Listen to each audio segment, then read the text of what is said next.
నమస్తే.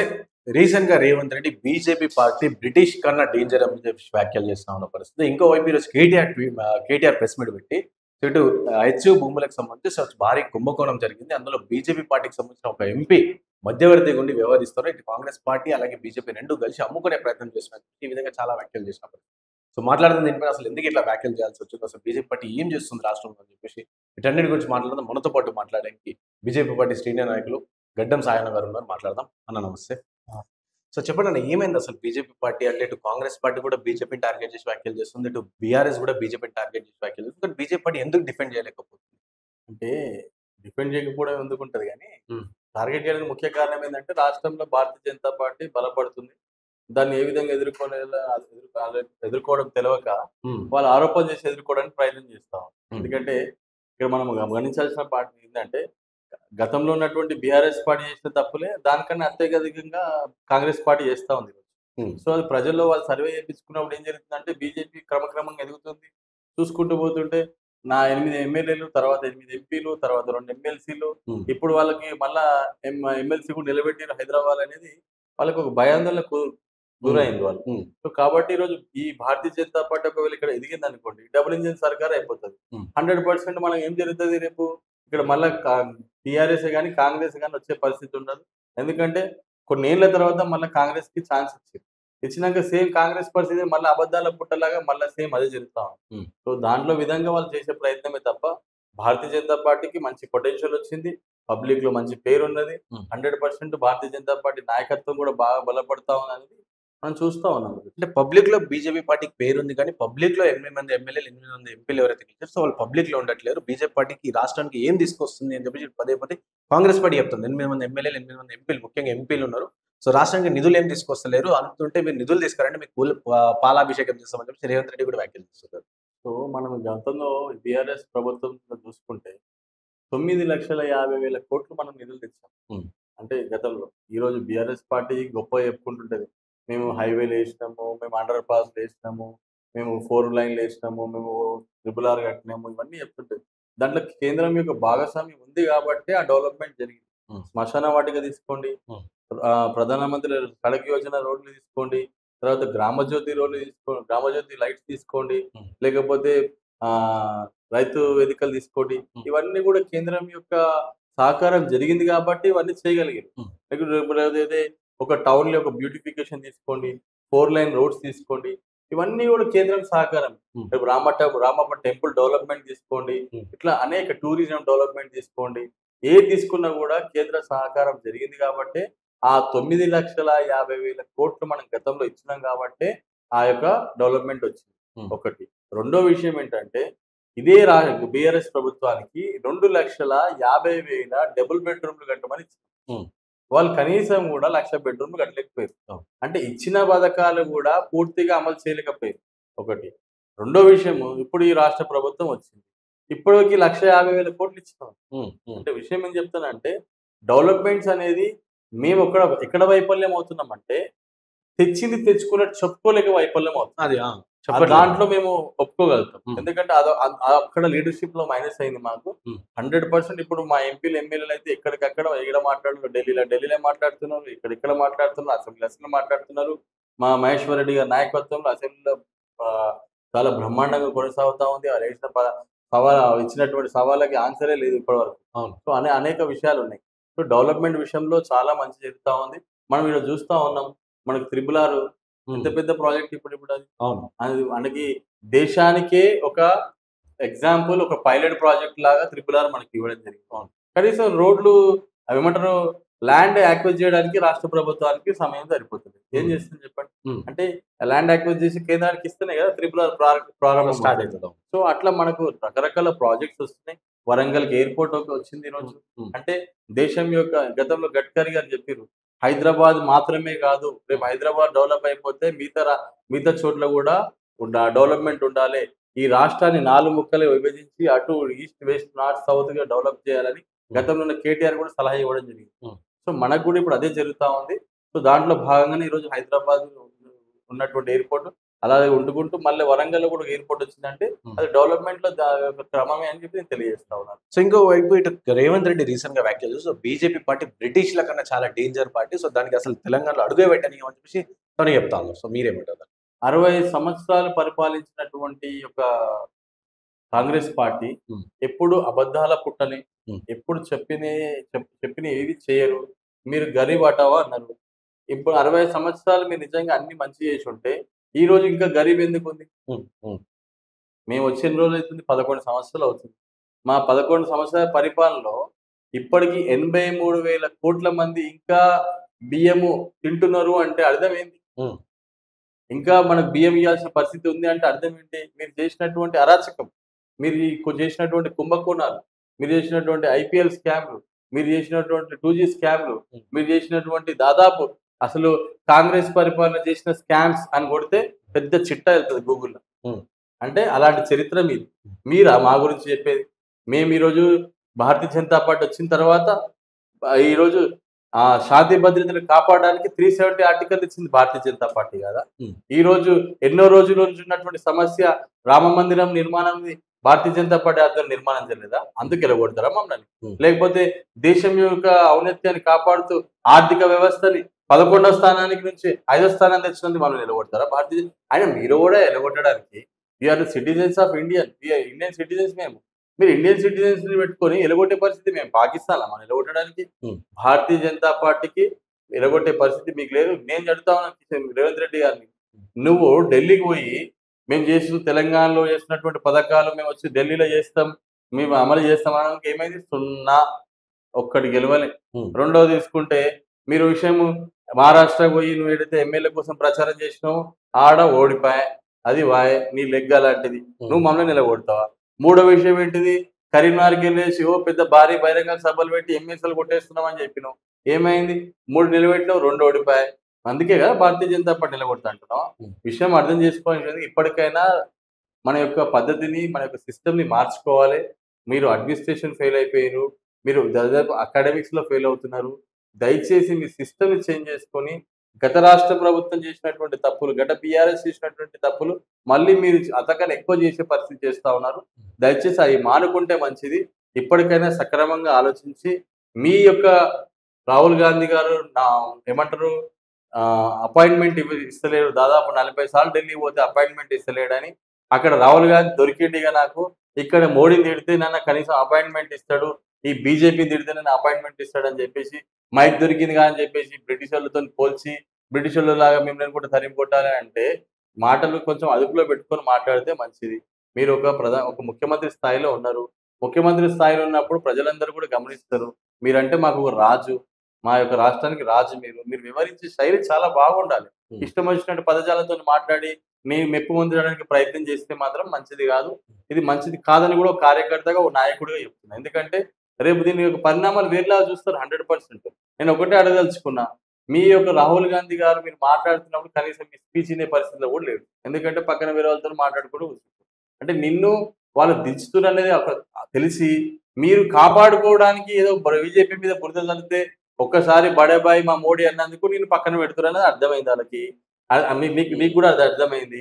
సో బడేబాయిని తిడితే మళ్ళీ నన్ను దగ్గర తీసుకుంటారనే ఉద్దేశంతో నువ్వు చేసినటువంటి ప్రయత్నం, దయచేసి ఈ యొక్క ప్రయత్నాన్ని ఆపుకోవాలి. ఇలాంటి మాటలు వెనక్కి తీసుకోవాలి. ఇంకా ముందు అనుకుంటే కూడా దీని పరిణామాలు వేరేలా ఉంటాయని చెప్తాను. సో ఇంకా పదే కాంగ్రెస్ పార్టీ చెప్తుంది, ఇటు కారు పార్టీ అలాగే పువ్వు పార్టీ ఏదైతే బీజేపీకి సంబంధించిన కమలం, సో ఈ రెండు దోస్తాన్ చేస్తున్నాయి. ఇవన్నీ అన్నదమ్ముల బంధం, ఫెవికాల్ బంధం ఈ రెండింటికి అని చెప్పేసి కూడా చెప్తాను. సో మీరేమంటారు? ఆ రెండింటికి ఉన్నటువంటిది బంధం బీఆర్ఎస్ కి కాంగ్రెస్ కి ఈరోజు సక్రమ సంబంధం ఉంది. ఎందుకంటే మనం అర్థం చేసుకోవాలి, ఈ రాహుల్ గాంధీ గారు 1,00,000 కోట్లు కక్కించి నేను 6 గ్యారెంటీలు అమలు చేస్తాను. కేసీఆర్ తిన్న 1,00,000 కోట్లు కక్కించి 6 గ్యారెంటీలు అమలు చేస్తున్నారు. ఇంతవరకు ఆ 1,00,000 కోట్లు ఎక్కడ పోయినాయి? ఎందుకు కక్కించలేకపోతున్నారు? వాళ్ళ మీద కేసులు ఎందుకు నమోదు చేస్తున్నారు? నిజంగా 1,00,000 కోట్లు కక్కించాలనుకుంటే మరి 6 గ్యారెంటీలు అమలు అవుతాయి. అంటే 1,00,000 కోట్లు కక్కారు. ప్రజలు అర్థం చేసుకోవాలి ఈ విషయాన్ని. 1,00,000 కోట్లు కేసీఆర్ దీన్ని కక్కించారు, 6 గ్యారెంటీలు అమలు చేయరు. రెండో విషయం, అసలు రైతులు మనం ఏమంటారు, ఈ ధరణి పోర్టల్ కింద ధరణి పోర్టల్ అని తీసుకొచ్చి వాళ్ళు ఒక సంస్థకు అప్పచెప్పి దాని కింద 10,000 ఎకరాలు దోసుకున్నారు. గతంలో దొరలు ఇచ్చిపెట్టిపోయినటువంటి భూములన్నీ మళ్ళీ దొరల పేరు మీదకి ఎక్కించుకున్నారు. 10,000 ఎకరాలు దోసుకున్నారని చెప్పిండ్రు. ఎందుకు ఇప్పుడు భూమాత అనే ఒక యాప్ పోర్టల్ తీసుకొస్తాను, ఇంకెందుకు తీసుకురాలేకపోతే 18 నెలలైనా కూడా భూమాత పోర్టల్ ఎందుకు రాలేకపోతుంది అంటే ఆ 10,000 ఎకరాలు తీసుకున్నటువంటి భూమిని దోసుకున్నది తీసుకురాకుండా మీరు పంచుకునే ప్రయత్నం చేస్తున్నారు అనేది నా ప్రధాన ఆరోపణ. అందు గురించనే ఈరోజు మీరు మీరిద్దరు ఒకటి అనేది ప్రజలకు అర్థమైపోయింది. ఎందుకంటే మీరు గమనించండి, 1,00,000 కోట్లు ఎందుకు అంకించట్లేరు, ఎందుకు కేసు పెడతలేరు, కాళేశ్వరం మీద ఆరోపణ చేసిరు, ఎందుకు దాన్ని ముందు తీసుకెళ్తలేరు, అదే విధంగా ఈ భూములు ఇన్ని వేల ఎకరాలు కబ్జా చేసిరు, ఎందుకు పట్టించుకుంటలేరు, ఒక్క కేసు కూడా ఎందుకు ముందుకు పోతలేదు, రేస్ కేసు అని పెట్టిరు, ఏమైంది అది? అసలు ఇవన్నీ అర్థం చేసుకోవాల్సిన విషయం ఏంటంటే వాళ్ళ లోపల ఇంటర్నల్ డిస్కషన్స్ అయ్యి వాళ్ళు ఒకటయ్యి ఈరోజు ఎమ్మెల్సీలలో కూడా మీరు గమనించండి, అక్కడ రాష్ట్ర ప్రభుత్వానికి సహకారం చేయాలని గత ప్రభుత్వము పెద్ద 50 లక్షల మెంబర్షిప్ ఉంది మా పార్టీకి అని చెప్పుకున్నటువంటి వాళ్ళు ఎందుకు ఎమ్మెల్సీ నిలబెట్టలేకపోయారు? మిమ్మల్ని గెలిపేయడానికి నిలబెట్టలేరంట. 100% కాంగ్రెస్ నే. ఎందుకంటే ఇప్పుడు మీకు ఎగ్జాంపుల్ ఇంకోటి చెప్తాను. ఇప్పుడు మీరు తీసుకోండి, ఈరోజు హైదరాబాద్ లో ఎమ్మెల్సీ ఎన్నికలు జరుగుతున్నాయి. కార్పొరేటర్లు ఎవరికి ఎక్కువ ఉన్నారు? బీఆర్ఎస్ కి ఎక్కువ ఉన్నారు కదా. నిలబడితే ఎవరు గెలుస్తారు? బీఆర్ఎస్. మరి ఎందుకు నిలబెట్టలే? బీజేపీని గెలిపేయడానికి నిలబెట్టలేరు, అందుకని అదమ్మంటే ఫస్ట్ నిలబెట్టుకుని మీ బీజేపీకి గెలిపేయడానికి కోసమే ఈ బీఆర్ఎస్ నాయకులు పనిచేస్తున్నారు. కాదు, అక్కడ ఇద్దరు కలిసి ఎంఐఎన్ గెలిపించడానికి చేసే ప్రయత్నం అది. ఇద్దరు కలిసి ఇప్పుడు ఓన్లీ బీఆర్ఎస్ వేసినా ఎంఐఎన్ గెలవదు, ఓన్లీ కాంగ్రెస్ వేసినా, కాంగ్రెస్ కి అయితే 2 సీట్లే ఉన్నాయి కాబట్టి కాంగ్రెస్ కూడా ఏం చేస్తుంది, సరే మీ ఇద్దరు కలిసి ఆ ఎంఐఎన్ సపోర్ట్ చేయండి అని చెప్పి చెప్పడంతో ఈరోజు ఎంఐఎం కోసము బీఆర్ఎస్ కాంగ్రెస్ తొత్తయినాయి. బీజేపీకి ఎక్కడ ఉంటుందండి? బీజేపీ వీళ్ళందరితో పోరాడుతుంది. బీజేపీ ఎప్పుడు కూడా బీఆర్ఎస్ కి కాంగ్రెస్ కి వ్యతిరేకమే, ఎంఐఎంకి మరీ వ్యతిరేకం. మేము మైనార్టీస్ కి ఎప్పుడు వ్యతిరేకం కాదు, మేము ముస్లింలకు ఎప్పుడు వ్యతిరేకం కాదు, మా యొక్క దాంట్లోని మైనార్టీ మోర్చా ఉన్నది. మేము క్రిస్టియన్లకు ఎప్పుడు వ్యతిరేకం కాదు, మేము వ్యతిరేకం ఒకటి మత మార్పిడికి వ్యతిరేకం, మతం మార్చుతా అన్న వారికి వ్యతిరేకం. ఎప్పుడైనా కూడా ఇప్పుడు విషయం చెప్తానండి, వీళ్ళు చాలా మంది ఎన్నో సందర్భాలు హిందుత్వం అంటే మేము ఉన్న మతం నుంచి ఇంకో మతానికి మార్చుతేనే మేము వ్యతిరేకం, మేము దానికి 100% వ్యతిరేకం. నేను ఏమంటానంటే ఎంఐఎం విధి విధానానికి వ్యతిరేకం, పార్టీ ఎంఐఎం విధి విధానం ఉంది చూడండి, దానికి 100% వ్యతిరేకం. ఎందుకంటే వాళ్ళు ఎంతసేపటికి అక్కడ ఉన్నటువంటి మీకు తెలియదు ఓల్డ్ సిటీలో ఎంత బాధపడుతున్నారు హిందువులు అని చెప్పి, వాళ్ళు ఎంత అరాచకం క్రియేట్ చేస్తున్నారు, కనీసం కరెంట్ బిల్లు కట్టరు, కనీసం ట్యాక్సులు కట్టరు, మరి అంత వ్యవస్థ భారం అంతా ఎవరి మీద పడుతుంది? ఇక్కడ కడుతున్నటువంటి వాళ్ళ మీద పడుతుంది. కాబట్టి ఇవన్నిటికీ దూరం చేయాలనే ఉద్దేశంతో భారతీయ జనతా పార్టీ ఉంది. డెఫినెట్ గా రేపు రానున్న రోజుల్లో కూడా వీళ్ళందరికీ బుద్ధి చెప్తారని చెప్పి తెలియజేస్తాం. సో ఇటు హెచ్యు భూముల పైన కూడా సో ఈ రోజు కేటీఆర్ ప్రెస్ మీట్ పెట్టి చెప్తా ఉన్నారు. అందులో ప్రధానంగా చూసుకుంటే ఇటు బీజేపీకి సంబంధించిన ఒక ఎంపీ మధ్యవర్తిగా ఉండే ప్రయత్నం చేసి సో హెచ్యు భూములు అమ్ముకోవడానికి ప్లాన్ చేశారు. సో ఇటు కాంగ్రెస్ పార్టీ అలాగే బీజేపీకి సంబంధించిన ఎంపీ రేవంత్ రెడ్డి అండ్ బీజేపీకి సంబంధించిన ఎంపీ ఇద్దరు కలిసి అమ్ముకునే ప్రయత్నం చేసిరు అని చెప్పి చెప్తాను. సో మీరేమంటారు? ఇప్పుడు రేవంత్ రెడ్డి గారు పేరు చెప్పారు, సంతోషం. రేవంత్ రెడ్డి గారు ఎన్ని తీసుకున్నారో మీరు చెప్తున్నారు, ఆ చెప్తున్నదే ఎంపీ పేరు కూడా చెప్పొచ్చు కదా. ఇక మళ్ళీ ఎంపీ గారు అని ఎందుకు చెప్పాలి, బీజేపీ అని ఎందుకు చెప్పాలి? అంటే వాళ్ళ ఇద్దరి మధ్యలో జరిగిన దాన్ని ఎక్కడ ఆరోపణ వాళ్ళ మీదకి వస్తుందని ముందే ఆయన అడ్వాన్స్ గా అఫెన్స్ లో ఉండాలనే ఉద్దేశంతో చేసే ప్రయత్నం ఉండొచ్చు అది. ఎందుకంటే కేటీఆర్ గారికి కొంచెం తెలియవంతులు దాన్ని ఎట్లా కొట్టాలో తెలుసు కాబట్టి అది మాకు డిఫెన్స్ లో పడకముందుకి అఫెన్స్ లో మాట్లాడే ఉద్దేశంతో ఆయన ముందే మాట్లాడి పెడుతున్నట్టు. నిజంగా మీకు చిత్తశుద్ధి ఉంటే ఆ యొక్క మంత్రి ఆ యొక్క ఎంపీ గారి మీద మీరు ఆరోపణ డైరెక్ట్ చేస్తున్నారు కదా, డైరెక్ట్ చూపించండి, ప్రూఫ్ చూపించండి, పేరు కూడా బయటపడతాయి, అయిపోతుంది కదా. రేవంత్ రెడ్డి పేరు పెట్టినప్పుడు ఎంపీ గారి పేరు ఎందుకు పెట్టద్దు? అంటే ఇక్కడ బీజేపీ మీద ఒక బట్ట వేయాలి, ఒక బట్ట వేస్తే ఏమైపోతుంది అంటే బీజేపీ బదలాం అయిపోతుంది అనే ప్రయత్నం రేవంత్ రెడ్డి కేటీఆర్ ఆడుతున్న నాటకం అని నేను చెప్తాను. సో ఇంకోటి ఇటు బీసీకి సంబంధించి సో బీసీలకు సంబంధించి రాష్ట్రంలో కులగణన చేసినాం. సో దానికి కేంద్రానికి పంపిన ఇప్పుడు కేంద్రం దాన్ని చేయాల్సి ఉంది, కానీ కేంద్రం చేయడానికి భయపడుతుంది అని చెప్పి కాంగ్రెస్ పార్టీ చెప్తుంది. ఈ నేపథ్యంలో ఇటు కాంగ్రెస్ పార్టీ ఒకసారి కొట్లాడుతుంటే ఇటు బీఆర్ఎస్ కూడా సో జ్యోతిరావు పూలే విగ్రహం పెట్టాలి అని చెప్పేసి అలాగే ధర్నా చౌక్ ఇక్కడక్కడ బీసీల కోసం కొట్లాడుతున్న పరిస్థితి. సో బీజేపీ ఎందుకు ఏ స్టాండ్ కూడా తీసుకోలేకపోతుంది, ఎందుకు చేయలేదు? బీజేపీ స్టాండ్ అంటేనే బీసీ స్టాండ్, బీజేపీ స్టాండ్ అంటేనే సోషల్ ఇంజనీరింగ్. అసలు భారతీయ జనతా పార్టీ క్యాబినెట్ లో 27 మంత్రి ఓబీసీ మంత్రులు ఉన్నారు, 12 మంది ఎస్సీ మంత్రులు ఉన్నారు, 5 మంది ఎస్టీలు ఉన్నారు, 5 మంది మనకు మైనారిటీస్ ఉన్నారు. అంటే ఎక్కడ కూడా 61% సోషల్ ఇంజనీరింగ్ చేసినటువంటి ఏకైక పార్టీ భారతీయ జనతా పార్టీ. చలో మీకు అంత చిత్తశుద్ధి ఉంది కదా, బీసీ 42% రిజర్వేషన్ ఎందుకు అలా ముస్లింలను కలిపారు? ముస్లింలకు కూడా రిజర్వేషన్ అలాగనే ఉంది కదా, వాళ్ళ ఇల్లు తీసుకురావాల్సిన అవసరం ఏమొచ్చింది? అంటే ఒక వైరం క్రియేట్ చేయాలి, ముస్లింలకి హిందువులకు మధ్యలో ఒక వైరం క్రియేట్ చేసి బీసీలకి ముస్లిం వాళ్ళు చిచ్చు పెట్టాలని చేసే ప్రయత్నం. చలో మీకు 42% మీకు రిజర్వేషన్ చేయాలని ఉంది, సంతోషం, మేము కూడా స్వాగతిస్తాం. కానీ మొత్తం బీసీలకి ఇవ్వాలంటాం. ముస్లిం రిజర్వేషన్ ఏందో వాళ్ళకి ముస్లింలు పెట్టండి, మా రిజర్వేషన్ మాకు చెప్పండి. ఒకటి. రెండో విషయం ఏంటిదంటే 42% మీరు ఇవ్వాలనుకున్నప్పుడు ఎందుకు కాంట్రాక్ట్ లో మీరు 42% ఇస్తారని ఎందుకు ఇస్తలేరు ఇప్పటి వరకు? మీకు చిత్తశుద్ధి ఉంది కదా. సరే మేము బిల్లు ప్రవేశపెడతలేము, మీకు కేంద్రం దాన్ని కూడా ఆన్సర్ ఇస్తాను. కేంద్రంలో మేము వ్యతిరేకం బీసీలకి. ఓకే, నువ్వు అంటున్నాను తెలిస్తే పక్క పెడతాం. నువ్వెందుకు బీసీ డిక్లరేషన్ లో కాంట్రాక్ట్ 42% ఇస్తా అని చెప్పి ఎందుకు ఇస్తలేవు? విద్యలో ఇస్తాను ఎందుకు ఇస్తలేవు? జాబ్ లో ఇస్తాను ఎందుకు ఇస్తలేవు? అంటే ఇక్కడ విషయం ఏంటంటే ఓన్లీ చెప్పడం వరకే. బడ్జెట్ మొన్న ప్రవేశపెట్టింది. బడ్జెట్ ప్రవేశపెట్టినప్పుడు ప్రతి బడ్జెట్ లో 20,000 కోట్లు ఇస్తున్నాడు. ఎందుకు 1,100 కోట్లే ఇచ్చిండు? అంటే బీసీల పైన కపట ప్రేమ మాత్రమే, సవిత ప్రేమ మాత్రమే. బీసీల పైన ఎవరికి ప్రేమ లేదు. మనం అర్థం చేసుకోవాల్సిన విషయం ఏంటంటే ఒక స్టేట్ లో బీసీ రిజర్వేషన్ అమలు చేసేది ఆ స్టేట్ కి మాత్రమే పరిమితం. కేంద్రం అమలు చేయాల్సిన అవసరం ఉండదు. ఎందుకంటే ఈ రాష్ట్రంలో ఒకటి ఏమంటారు కాంగ్రెస్ ఉన్నది, పక్కన కర్ణాటకలో ఉన్నది. సో ఈ 2 రాష్ట్రాల ఉనికి కూడా పోతే దేశం మొత్తం మనం ఖతమైపోతాం. ఇది ఏదో ఒక ఆరోపణ తీసుకురావాలని ఉంది, బీజేపీ తీసుకొస్తుంది తప్ప. నేను అడుగుతా ఉన్నాను, తమిళనాడులో 60% ఉంది, మరి నువ్వెందుకు ఇస్తలేవు? బీసీ ఎంబీసీలకి 60% రిజర్వేషన్ ఉంది చట్టబద్ధత. నువ్వెందుకు చేస్తలేవు? తమిళనాడు కేంద్రంతో కొట్లాడి చేయలే కదా, వాళ్ళు అమలు చేసారు కదా, వాళ్ళకి వాళ్ళు రిజర్వేషన్ ప్రకటించుకోరు కదా, అది రాష్ట్రానికి ఉన్నటువంటి పరిధి కదా, ఎందుకు చేయలేకపోతున్నావు? Just drama. ఒక బీసీ సంఘాన్ని పట్టుకున్నారు, ఆ బీసీ సంఘం పోయి రాష్ట్ర ఆడపోయి ధర్నా చేసింది, ఆ ధర్నాకి ముఖ్య అతిథి ఈయననే పోతాడు, ఈయననే మళ్ళీ ఆడ కొట్టించుకుంటాడు. అంటే బీసీ సంఘాలు కూడా ఆలోచించాలి కదా. ఎందుకంటే ఒక బీసీ సంఘంలో ఒక రెడ్డి సంఘం నాయకత్వంగా ఏ రోజు ఒక బీసీ లీడర్ని పిలవరు రెడ్డి సంఘంలో. నేను ఏ సంఘానికి వ్యతిరేకం కాదు, ఒక రెడ్డి సంఘంలో బీసీ నాయకుని పిలవరు, రెడ్డిలు మాత్రమే చర్చించుకుంటూ రెడ్డిలే. బీసీ సంఘంలో రెడ్డి నాయకుడు ఎందుకు వస్తుండు? రెడ్డిలకి నేను ఎప్పుడు వ్యతిరేకత కాదు, నేను ఒకటే చెప్తాను, అగ్ర కులాలకి ఏ విధంగా అయితే ఆలోచిస్తారో బీసీలు అంతకన్నా 2 ఎక్కువ ఆలోచించాలని చెప్తా. వాళ్ళు తెలివిగా ఆలోచిస్తురా, అతి తెలివిగా ఆలోచిస్తురా, వాళ్ళు తొక్కేయడానికి ప్రయత్నం చేస్తురా అన్నప్పుడు మనం ఎక్కడో లోపం చెందుతున్నాం, దానికన్నా గొప్పగా ఆలోచిస్తలేమని మన యొక్క ఆలోచన చేసుకొని మన యూనిటీ ఎక్కడో దెబ్బతింటుంది. కాబట్టి దాదాపు 160 కులాల పైన ఉన్నటువంటి కులాలు కాబట్టి అన్ని ఏకం చేయడంలో కొంచెం మైనస్ అవుతున్నాం. కాబట్టి కులం పేరు చెప్పుకోవడం బంద్ చేసి నేను బీసీ అని చెప్పుకున్నాడే మనం బాగుపడతామని చెప్పి తెలియజేస్తా ఉన్నాను. ఈ బీఆర్ఎస్ ప్రభుత్వం గతంలో బీసీ ఇదే జ్యోతిబా పూలే జయంతి రోజు ఒక్కనాడు కూడా ముఖ్యమంత్రి గారు రాలేదు. గత 10 సంవత్సరాలు జయంతి ఉత్సవాలకు, అంబేద్కర్ జయంతి ఉత్సవాలకు రాలేదు, కేటీఆర్ రాలేదు, కవిత రాలేదు. ఇదే మహాత్మా జ్యోతిబా పూలే చైర్మన్ గా నేను ఏం చెప్తున్నా, మాజీ చైర్మన్ ఏం చెప్తున్నా అంటే ఆ రోజు కేసీఆర్ గారు నాతో చెప్పి పంపించారు, అసెంబ్లీలో జ్యోతిబా పూలే విగ్రహం పెడతామని చెప్పండి, మీరు అడిగారు కదా పెడతామని చెప్పండి అని చెప్పి. ఈ రోజు వరకు అది లేదు. మళ్ళీ ఈ రోజు కవితమ్మ ఏమంటున్నది, జ్యోతిబా పూలే విగ్రహం అసెంబ్లీ మీరు ఎందుకు పెట్టలే? 10 ఏళ్ళు ఉన్నప్పుడు మీరు ఎవరు అడ్డుకున్నారా? బీసీలు ఎవరైనా అడ్డుకున్నారా? మీకు కూడా ఇచ్చినాగా మెమోరాండం, కవిత కేటీఆర్ కూడా ఇచ్చినాగా మెమోరాండం, కేసీఆర్ సార్ కూడా ఇచ్చినాగా మెమోరాండం. ఎందుకు పెట్టలేకపోయారు? గతంలో మీరు ఇచ్చారా దీని గురించి?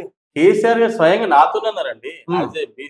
యాజ్ ఏ నేను జ్యోతిబా పూలే చైర్మన్ ఉన్న రోజు నాకు చెప్పమని చెప్పారు, పెడతామని చెప్పి నాకు అదే వాయిస్ నా మాటగా చెప్పని చెప్పారు.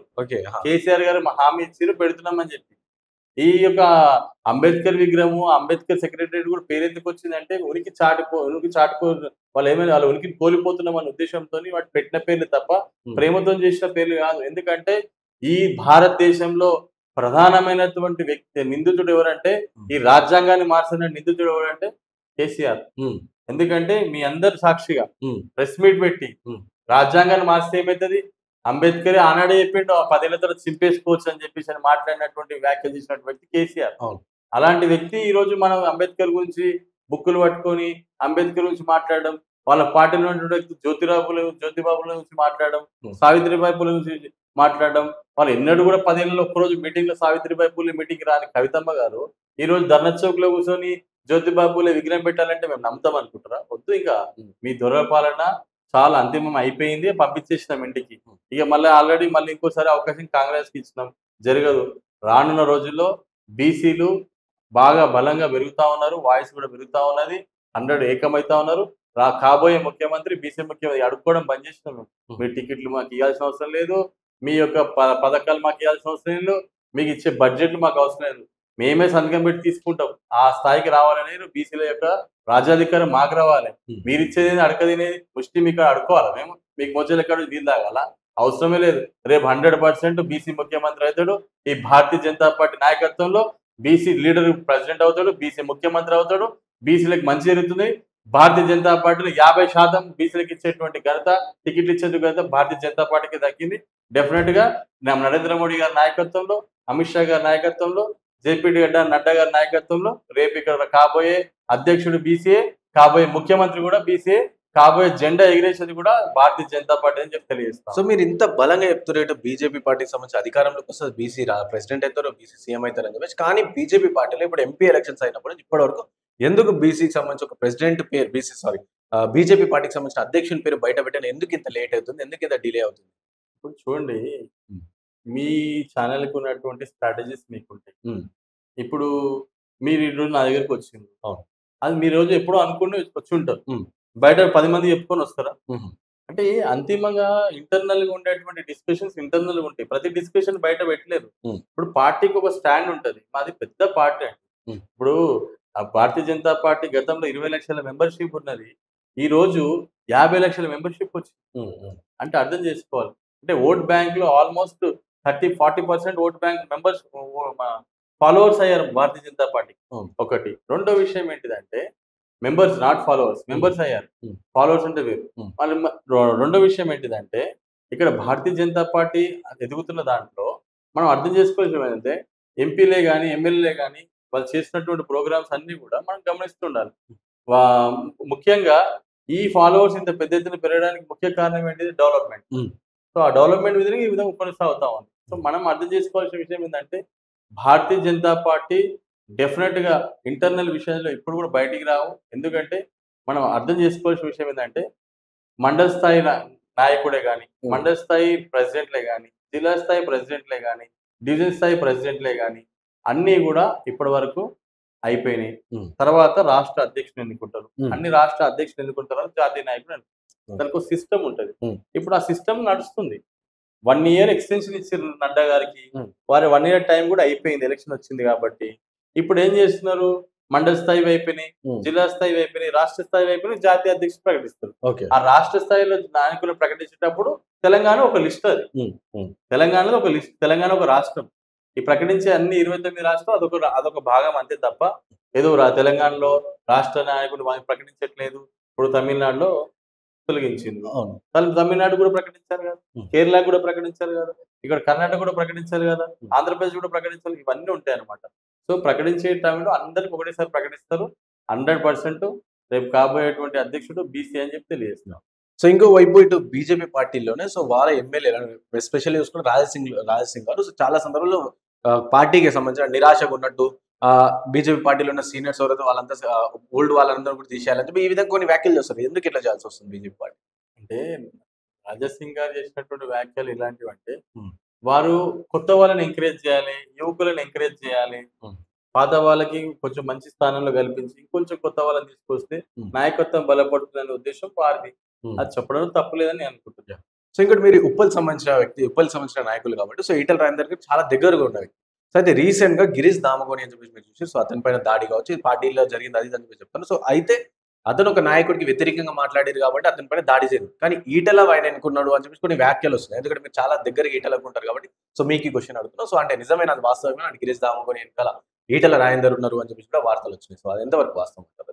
అంటే దాడి చేయడం సో అతనికి వెనక సపోర్ట్ గా ఉన్నాడు, అందుకని ఆ విధంగా ఇంకో నాయకుడి పైన వ్యాఖ్యలు చేయించారు అని చెప్పేసి ఒక వార్తలు. అసలు ఈటల రాజేందర్ గారికి గిరీష్ దామోదర్ గారికి ఇలాంటి సంబంధం లేదు.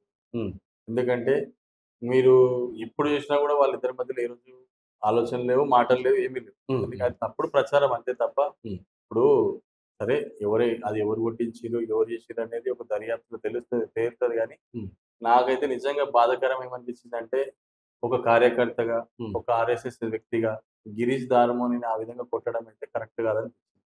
ఓకే, నాయకుడి మీద ఏమన్నా జరిగినప్పుడు ఆ నాయకుడి దగ్గరికి పిలిపించి మాట్లాడి సెట్ చేసేది ఉండే నాయకత్వం అనేది.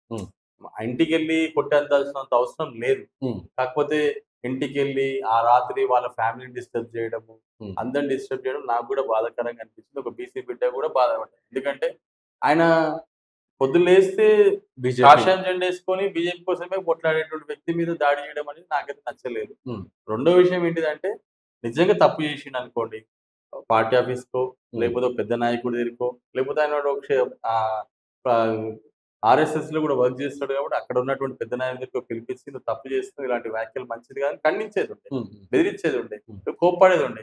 కానీ ఈ విధంగా దాడి, మూకుమ్మడి దాడి అనేది కరెక్ట్ కాదు. ఎందుకంటే అంతమంది లేసి కొట్టడము, దర్వాజా పగలగొట్టడము, ఇంకో దర్వాజా కొట్టడం, బాత్రూమ్ డోర్ పగలగొట్టడం, హ్మ్. అంటే 45 నిమిషాలు అతన్ని ఇబ్బంది పెట్టిన తీరేనైతే నాకు నచ్చలేదు. అదే గాకుండా ఇప్పుడు మీరు చేస్తున్నటువంటి ఆరోపణ ఏదైతే చెప్తున్నారో, ఆ! ఈటల రాజేందర్ గారి విషయంలో, గిరీష్ దార్మన్ విషయంలో అసలు వాళ్ళకి సంబంధమే ఉండదు. హ్మ్. ఎందుకంటే ఆయన ఒక యూట్యూబ్ ఛానెల్‌లో ఆయన సస్పెండ్ చేసినప్పుడు కషి మీద హ్మ్. చిత్రగుప్త అని పెట్టుకున్నాడు. హ్మ్. అంటే చిత్రగుప్త అంటే ఆయన మనం అర్థం చేసుకోవాలి. ఎవరు చిట్టాలు ఇవ్వడానికి ఆయన చిత్రగుప్త అని పెట్టుకోడు. అవును. అవును. అది ఆయన వ్యక్తిగత విషయం గాని, ఆయన రాజకీయాలకొచ్చే వరకు ఎక్కడ గూడా ఏ హ్మ్. రాజకీయాలకొచ్చే వరకు హ్మ్.